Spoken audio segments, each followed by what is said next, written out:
Welcome to Shilpi's AQT accounts quick tricks. आज मैं आपके लिए डेप्रिसिएशन चैप्टर की द ज़ेब्रा क्रॉसिंग ट्रिक लेकर आई हूँ। इस पर्टिकुलर ट्रिक को अप्लाई करने के बाद आप डेप्रिसिएशन के किसी भी क्वेश्चन को बिल्कुल करेक्टली सॉल्व कर पाएंगे और बिल्कुल 50% टाइम में ही सॉल्व हो जाएगा। लेकिन इसके लिए आपको इस पर्टिकुलर ट्रिक को ध्यान से समझना होगा। तो स्टार्ट करें, लेट्स बिगिन। मैं स्टार्ट करने से पहले एक छोटी सी बात बताना चाहूंगी। हमारे एसेट्स तीन टाइप के होते हैं, बेसिकली ब्रॉडली मतलब तीन कैटेगरीज के। पहला है टैंजिबल, दूसरा इंटैंजिबल और तीसरा वेस्टिंग।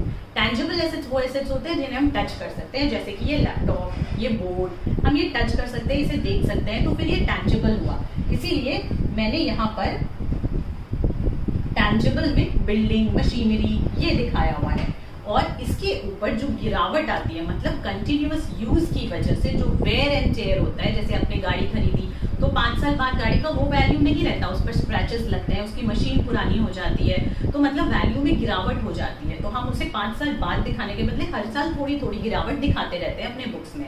तो इस गिरावट की वैल्यू को एक मॉनिटरी अमाउंट अलॉट करते हैं और इस मॉनिटरी अमाउंट को हम क्या कहते हैं, डेप्रिसिएशन। तो मैंने यहाँ पर एक स्टार लगा दिया है क्योंकि बेसिकली आपका प्रैक्टिकल पोर्शन इससे ही डील होगा। ओके, नेक्स्ट है इंटैंजिबल। इंटैंजिबल एसेट्स वो एसेट्स होते हैं जैसे कि जिसे हम टच नहीं कर सकते, जिसे हम देख नहीं सकते, जैसे कि गुडविल।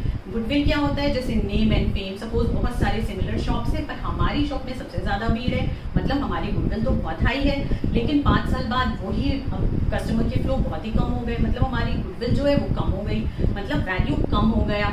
तो फिर ये जो वैल्यू में गिरावट हो गई, इसको मेजर करने के लिए इंटैंजिबल के केस में जो टर्म हमें मिला है वो है अमोर्टाइजेशन। सिमिलरली वेस्टिंग एसेट्स क्या होते हैं, वेस्टिंग एसेट्स का एग्जांपल है ऑयल वेल्स, माइंस। जैसे ऑयल वेल्स में से एक बार ऑयल एक्सट्रैक्ट हो गया तो वो हमारे लिए वेस्ट हो जाता है। अगर हम दोबारा उसी वेल में एक्सट्रैक्ट करना चाहें तो या तो थोड़ा ऑयल एक्सट्रैक्ट होगा या नहीं होगा, तो इसीलिए उसे वेस्टिंग एसेट की कैटेगरी में डालते हैं। तो ये जो एसेट है वेस्टिंग एसेट, जब इसकी वैल्यू में गिरावट आती है तो उसके लिए जो टर्म है वो है डेप्लीशन। ये दोनों बेसिकली आपके थ्योरी के लिए इंपॉर्टेंट है, प्रैक्टिकल के लिए हम डेप्रिसिएशन चैप्टर ही पढ़ेंगे।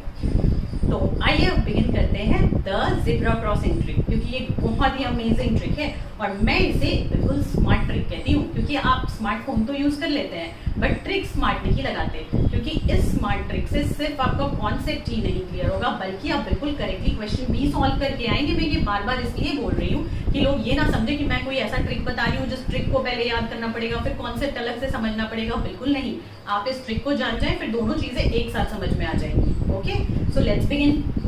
पहला स्टेप क्या है, underline first and last line in question. हमें पहले क्वेश्चन पढ़ लेना है, उसमें जो भी first and last year mentioned होगा, जैसे कि सपोज 2015 फर्स्ट ईयर मेंशन्ड है उस क्वेश्चन में, उसके पहले की किसी भी साल का मेंशन नहीं है, तो 15 हमारे लिए क्या हो जाएगा, फर्स्ट ईयर, हम उसे अंडरलाइन कर लेंगे।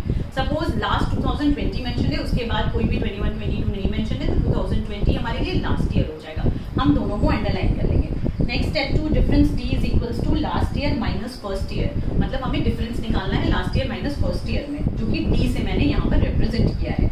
नेक्स्ट है ड्रॉ हॉरिजॉन्टल स्ट्रेट लाइन, फिर है right buy above the line, line से ऊपर बाय होगा, लाइन से नीचे सेल का पोर्शन होगा, ताकि हमें कंफ्यूजन ना हो, हम बिल्कुल क्लियर रहे कि कहाँ बाय हो रहा है कहाँ सेल हो रहा है। ओके, जैसे ही नीचे का पोर्शन देखेंगे हमें समझ जाना है ये सेल हुआ है, ऊपर देखेंगे मतलब बाय हुआ है यानी परचेज हुआ है। Divide the line into D number of years, मतलब इस लाइन को हम D नंबर, जो यहाँ पर स्टेप 2 में हमने डिफरेंस निकाला था, मेरे एग्जांपल के केस में 5 इयर्स निकाला था हमने, तो 5 पोर्शंस में इसे डिवाइड कर देंगे। Mark 11 small line in each year. अभी ये क्या कॉन्सेप्ट है कि हमारे एक साल में टोटल 12 महीने होते हैं, तो क्योंकि मैं यहाँ पर ऑलरेडी 5 पोर्शंस बना दूंगी तो एक एक लाइन तो सबके बन गए, तो हमें सिर्फ 11 और महीने का लाइन्स बनाना है, यानी वो 11 मंथ्स को रिप्रेजेंट करेगा। ओके, नेक्स्ट है read the question and mark each buy and sell on respective dates. उसके बाद आप क्वेश्चन सिर्फ एक बार पढ़ेंगे और उसे इस पर्टिकुलर लाइन डायग्राम पे ज़ेब्रा क्रॉसिंग ट्रिक के थ्रू मैप कर लेंगे, और एक बार मैप करने के बाद आपको क्वेश्चन बोलकर नहीं पढ़ना है, तो यानी आपका रीडिंग टाइम भी सेव हुआ। आपके जो ये कंफ्यूजन होते हैं कि अच्छा 5 इयर्स वो मशीन यूज हुई थी, नहीं 4 इयर्स हुई थी, अच्छा जब P1 सेल करना था, नहीं P2 सेल करना था, ये सारे कंफ्यूजन्स आपके इजीली क्लियर हो जाएंगे इस पर्टिकुलर ट्रिक को लगाने के बाद। तो आइए एक छोटे से एग्जांपल के थ्रू और स्टेप्स को फॉलो करते हुए मैं आपको बताती हूँ कि ट्रिक को यूज कैसे करना है। ये है मेरा छोटा सा एग्जांपल। अभी हम स्टेप्स भी देखेंगे और साथ साथ साइमल्टेनियसली इस पर्टिकुलर एग्जांपल को भी पढ़ते रहेंगे, ताकि आपको पता चल जाए ज़ेब्रा क्रॉसिंग ट्रिक लगाएंगे कैसे। ओके, पहला क्या है, underline first and last years in question. मेरे इस पर्टिकुलर क्वेश्चन में मैंने पढ़ लिया है, पहला 2015 है और लास्ट ईयर जो मेंशन है इसमें वो 2020 है। मैंने, आप देख सकते हैं ब्लू कलर से दोनों को अंडरलाइन कर लिया है। थोड़ा जूम करके इसे भी नोट कर लें, स्टेप्स का भी स्क्रीनशॉट ले सकते हैं या नोट कर लें और फिर मेरी बातों को सुने, आपको समझ आ जाएगा हमें कैसे इस ट्रिक को लगाना है। तो पहला हमने अंडरलाइन कर लिया, स्टेप 1 फॉलो। नेक्स्ट है difference D, last year minus first year. हमारा लास्ट ईयर क्या है 2020, फर्स्ट ईयर क्या है 2015, हम दोनों का डिफरेंस निकालेंगे जो कि इस केस में 5 इयर्स निकल रहा है। ओके, नेक्स्ट क्या है, ड्रॉ हॉरिजॉन्टल स्ट्रेट लाइन, जो मैंने यहाँ पर ऑलरेडी बना लिया है। नेक्स्ट है divide, right buy above and sell below the line. हम क्या करेंगे, यहाँ ऊपर में बाय लिखेंगे और नीचे में सेल लिखेंगे। ओके, मतलब नीचे कुछ भी मेंशन है तो वो सेल से रिलेटेड होगा, ऊपर कुछ भी मेंशन है तो वो बाय यानी कि परचेज से रिलेटेड होगा। अभी क्या है, divide the line into the number of years as per step 2। Step 2 के हिसाब से हमने 5 निकाला था डिफरेंस डी 2020 माइनस 2015, तो हम इसे 5 पोर्शंस में 1 2 3, थोड़ा और स्पेस हम ले सकते हैं, है ना, 1 2 3 4 एंड 5। ओके, फिर क्या है, mark 11 small lines in each year. अब हमें स्मॉल लाइन्स 11 बनाने हैं। 1 2 3 4 5 6 7 8 9 10 11। 1 2 3 4 5 6 7 8 9 10 11। 1 2 3 4 5 6 7 8 9 10 11। 1 2 3 4 5 6 7 8 9 10 11। 1 2 3 4 5 6 7 8 9 10 11। ओके, मैंने 11 लाइंस बना ली है जो कि 11 मंथ्स को रिप्रेजेंट कर रहा है। ये जो है इसको थोड़ा लंबा कर लेते हैं ताकि हमें पता चल जाए कहाँ पर ईयर एंड हो रही है। ओके, बाकी छोटे लाइंस, इसीलिए मैंने 11 स्मॉल लाइंस बोला है और ये पार्टीशन वाली लाइन थोड़ी बढ़ जाएगी। ओके, तो अब क्या है, read the question and mark each buy and sell on respective dates. तो आइए अब हम क्वेश्चन पढ़ते हैं और उसे मार्क करते हैं, मैप करते हैं इस पे। S limited purchase plant on 1/4/2015। अभी क्या है, हाँ एक और सबसे इम्पोर्टेंट बात, हमें क्या इस पर्टिकुलर लाइन डायग्राम में ध्यान रखना है कि ये जो हर लाइन है ये या तो सारे के सारे बिगिनिंग है रिप्रेजेंट होने चाहिए या फिर सारे के सारे आप एंड कर दो। मतलब जैसे अगर ये पर्टिकुलर जनवरी का लाइन है तो ये जनवरी 31 रिप्रेजेंट करेगा अगर आप एंड फॉलो कर रहे हैं। आप बिगिनिंग भी फॉलो कर सकते हैं पर मैं इस क्वेश्चन में, मैं अपने केस में एंड फॉलो करूंगी। ओके, तो अगर मैं एंड फॉलो कर रही हूँ तो ये जनवरी एंड रिप्रेजेंट करता है। उसी तरह 1 2 3 ये 3rd मंथ है तो ये लाइन 3rd मंथ को अगर रिप्रेजेंट करता है तो कौन सा दिन रिप्रेजेंट करता है, ये 31 मार्च रिप्रेजेंट करेगा। ओके, मतलब कोई भी यहाँ पर जो लाइन है वो हमारा एंड ऑफ द मंथ को रिप्रेजेंट करेगा या फिर ईयर एंड हो रही है, ईयर एंड वाला डेट मेंशन करना है हमें। ओके, ताकि क्योंकि अगर आप कुछ बिगनिंग कुछ एंड कर देंगे तो आपके मंथ उल्टे पुल्टे कैलकुलेट हो जाएंगे। तो आप थ्रू आउट बस एक चीज याद रखना, या तो सारे के सारे बिगनिंग रिप्रेजेंट करेंगे या सारे के सारे एंड। मैं सारे के सारे एंड अज्यूम कर रही हूँ। ओके, तो यहाँ पर क्या है 1/4/2015, तो पहले हम ईयर मार्क कर लेते हैं क्योंकि मुझे एंड करना है। तो 31/3/15, 31/3/16, 31/3/17, 31/3/18, 31/3/19, 31/3/20। ओके, एक और बात, अगर सपोज क्वेश्चन में मेंशन है कि हमें कैलेंडर ईयर फॉलो करना है तो जनवरी टू दिसंबर का टाइम लेंगे हम यहाँ पर, और अगर कुछ भी मेंशन नहीं है तो हम जनरली फाइनेंशियल ईयर यानी कि अप्रैल टू मार्च का लेंगे। तो मैंने यहाँ पर अप्रैल टू मार्च ही लिया है। तो पहला क्या है, एस लिमिटेड ने परचेज किया था 1/4/2015 को, तो परचेज यानी कि बाय हम कहाँ दिखाएंगे, ऊपर की तरफ। तो 1 हमारा कहाँ लाई करेगा 1/4, तो क्योंकि यहाँ 31/3 है तो इसके जस्ट बगल में समवेयर यहाँ पर एक यहाँ एरो बनाएंगे और P1 हमने खरीदा कितने में, 2,40,000 में, और डेट भी मेंशन कर देंगे जो है आपका 1/4/15। ओके, नेक्स्ट क्या है, it bought another plant on 1/7/2016 for 1,60,000। अब 1/7 कहाँ पर लाई करेगा, तो 2016 31/3 यहाँ पर है तो ये हो गया 4th मंथ का लाइन, ये 5th, ये 6th, ये 7th। बट ये क्या कह रहा है 1/7 नॉट 30th, मतलब लास्ट नहीं बोल रहा है, 31st लास्ट नहीं कह रहा है, ये कह रहा है 1/7 यानी ये समवेयर जो 6th मंथ है उसके एंड में होगा। तो 3 ये है तो 4 5 6, अभी ये 6 जहां पर खत्म हो रहा है वहां पर ये बिल्कुल उसके बगल में यहाँ पर P2 इसने बाय किया है, जो कि 1,60,000 की मशीनरी प्लांट है, और ये इन्होंने 17/2016 में वो बाय किया है ऑन 1/1/2018। पहले हम 1/1/2018 मार्क कर ले, है ना। ये सारे लाइन्स हमारे एंड रिप्रेजेंट कर रहे हैं, तो हमें 18 में जाना है। 18 हमारा 17, 18 यहाँ पर है, और 1/1 तो आप देखिए ये 3 है, तो ये कौन सा मंथ एंड होगा? 4th month and, 5th month and, 6th month and, 7th month and, 8, 9, 10, 11, 12th month and. जहां 12th मंथ एंड हो रही है उसके जस्ट नेक्स्ट 1/1 लाइन करेगा। ओके, आप 31 जनवरी को मत कर देना।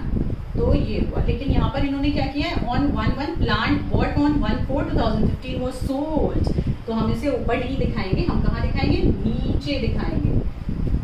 कौन सा मशीन सेल हुआ है? जो हमने 1/4/2015 को बाय किया था, यानी P1। तो हम यहाँ दिखाएंगे P1, जो कि हमारा सेल हुआ है फॉर रुपीज 1,60,000। 1,60,000 के लिए सेल हुआ है, and the date is 1/1/2018। Okay, फिर क्या है? And a fresh plant was purchased on the same date at 1,20,000. Okay, great. ये एरो मेरा फालतू नहीं जा रहा, क्योंकि हमने इसी डेट को एक और मशीनरी परचेज भी करी है। तो यहाँ पर हम P3 परचेज कर रहे हैं, जो हमारा 1,20,000 का है, और डेट सेम है 1/1/18। Okay, whose payment was made in 2020, that's okay. Machine bought on 1/1/18 was sold. Again 1/1/18 वाला मशीन मतलब P3, ये हमें सेल करना है ऑन, सॉरी यहाँ ऑन होना चाहिए, ऑन 30/4/2019। अब क्या है? 2019 यहाँ पर है, 31/3/2019 यहाँ पर है, हमें 34, मैंने क्या बताया? हर लाइन एंड को रिप्रेजेंट करता है, ये सारे एंड ऑफ द मंथ और ये end of the year.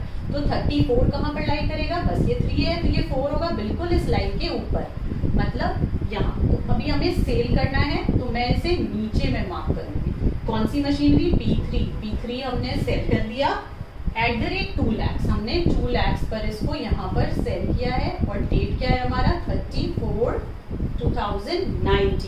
Okay, SLM depreciation @ 10%। SLM मतलब स्ट्रेट लाइन मेथड। अब स्ट्रेट लाइन मेथड क्या है, WDV मेथड क्या है, ये मैं अपने 1 शॉट वीडियो जो अपलोड करूंगी उसमें डेप्रिसिएशन का सारा कॉन्सेप्ट डालूंगी, मैं उसमें डील करूंगी।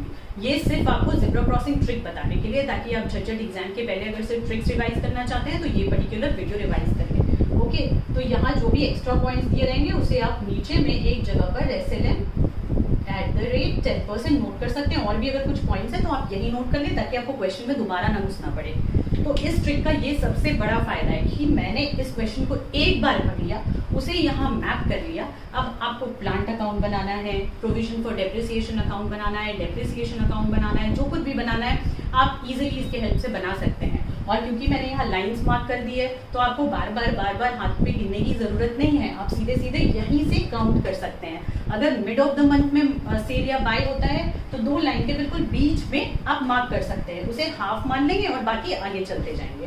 जैसे कि यहाँ पर हमारा ये जो मशीनरी है ये 1/7 को बाय हुआ है, तो इसके ऊपर कितने मंथ्स का डेप्रिसिएशन दिखाएं हम 16-17 वाले लेजर में? तो हमें 1, 2, 3, 4, 5, 6, 7, 8, 9 मंथ्स का दिखाना है। तो फिर हम यहाँ क्या करेंगे? 9 मंथ्स का दिखा देंगे। वैसे भी 7, 8, 9, 10, 11, 12, 1, 2, 3, तो 9 मंथ्स होते हैं। ये बार फिंगर पे काउंट करना खत्म, आप सिर्फ ये लाइंस काउंट करेंगे और आप इजीली अपने लेजर में दिखा सकते हैं। एक और चीज, मैं आपको एक प्रेजेंटेशन ट्रिक भी बताऊंगी अपने 1 शॉट वीडियो में। इसका मतलब ये हुआ कि हर लेजर में जब आप बैलेंस कैरी डाउन लिखते हैं बुक वैल्यू, तो हर मशीन का बाइफरकेशन दिखाना बहुत जरूरी है। डेप्रिसिएशन भी जब आप लिखते हैं तो ये नहीं कि रफ में हमने बना लिया, वर्किंग नोट में बना लिया और उसके बाद इधर हमने एक टोटल अमाउंट दिखा दिया। हमें P1, P2, P3 जितने भी मशीन या प्लांट खरीद रहे हैं सबका अलग अलग बाइफरकेट करके दिखाना है। ये सब चीजें मैं आपको बताऊंगी अपनी 1 शॉट वीडियो में। फिलहाल के लिए ये ज़ेब्रा क्रॉसिंग ट्रिक यहीं पर खत्म होता है। आप चाहें तो इस ट्रिक को अप्लाई करके आप कोई भी क्वेश्चन सॉल्व कर सकते हैं। आपका जो वर्किंग पार्ट है वो अब 50% टाइम से रिड्यूस हो जाएगा और जो एंट्री वाली पार्ट है उसके लिए आप मेरे 1 शॉट वीडियो का वेट करें जो मैं नेक्स्ट अपलोड करने वाली हूँ। So have a nice day and goodbye to everyone, take care.